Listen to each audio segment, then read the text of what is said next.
We inherited massive inflation from the previous administration. We inherited an absolute disaster from the Biden administration. We had 4 catastrophic years of Bidenomics that we inherited.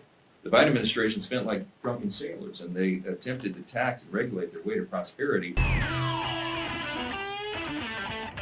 I wanted to end the day debunking MAGA Mike Johnson. We had a lot of fun doing this during the government shutdown, and he's back blaming their failed economy on Democrats. So leave us a like on the video. We're trying to get to 30,000 subscribers. That helps us out a ton. And let's just get to the fact checks. I see this false narrative right now. Oh, they haven't done enough. Oh, pray tell. Listen, the Working Families Tax Cut, big beautiful bill, took about 6 months of the first part of this Congress to put together because it was so consequential and so comprehensive. And there are so many things in that bill that our members are going to be so excited to go and run on and talk about in the upcoming election cycle, because we inherited an absolute disaster from the Biden administration.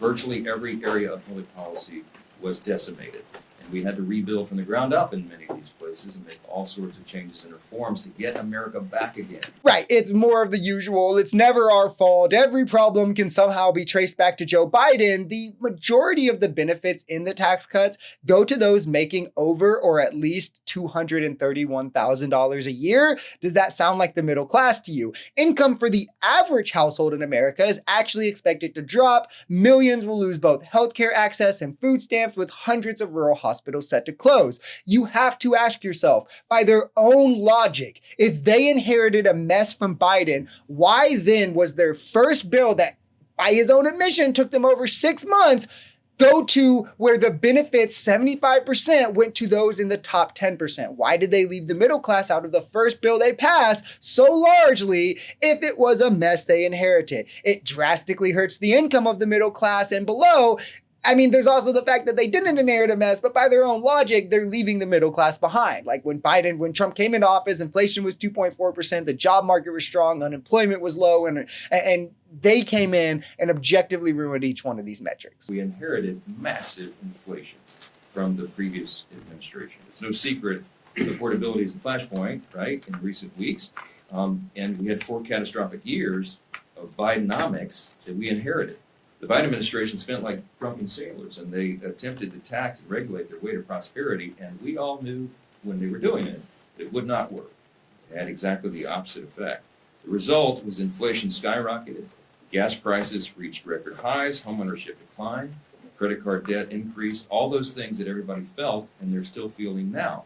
Now, the American people gave us a mandate in the election. Well, yeah, but they've lost everything since. We flipped 25 GOP seats and they flipped 0 Democrat seats. We've clean swept the special elections, mayors, judges, state level. So it's hilarious that they're still trying to pretend to have a mandate. They never did in the first place, but it's as public polling even shows that they're underwater on every issue, even ones that were their big ones like deportation, right? Now he's also, again, lying here. Trump in his first term outspent Biden by every metric. He outspent him in COVID relief. He outspent him in non-COVID measures. He outspent him in 10-year debt approved. And Trump signed more debt into law in one term than any president in history, where they just ran it back with trillions more added to our debt for these rich guy tax cuts. But when your base won't research, I guess it's easy to get away saying things like this. When the Democrats talk about healthcare affordability, okay, this catchphrase that they have, they are talking about one thing and one thing only. They are talking about continuing handouts to big insurance companies.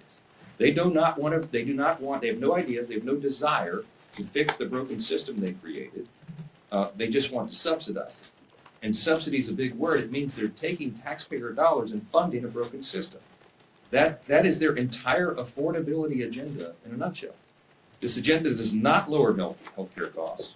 All it does is hide the cost of the failed law, which we assume is the point. Okay, let's put aside the fact that Trump is bailing out farmers right now, and MAGA is unanimously pretending that that's a good thing. Let's forget about the fact that Trump already bailed out Argentina $40 billion, and MAGA unanimously pretended like it was a good thing. Let's even put aside the fact that Obamacare has existed for 14 years now, yet Republicans haven't as much as put an alternative plan to committee, let alone proposed an actual bill to replace it. They've had multiple years of majority majority, trifectas even, haven't put a single one forward. This is especially as insidious to me, regardless of all that, because the only way Obamacare works the way it does, in that it subsidizes private insurers to insure those that otherwise wouldn't and to guarantee this wider range of services, not to block pre-existing conditions, all of that, is because Republicans refused to allow it to pass any other way, as well as the conservative Democrats we had at the time, which is context that needs to be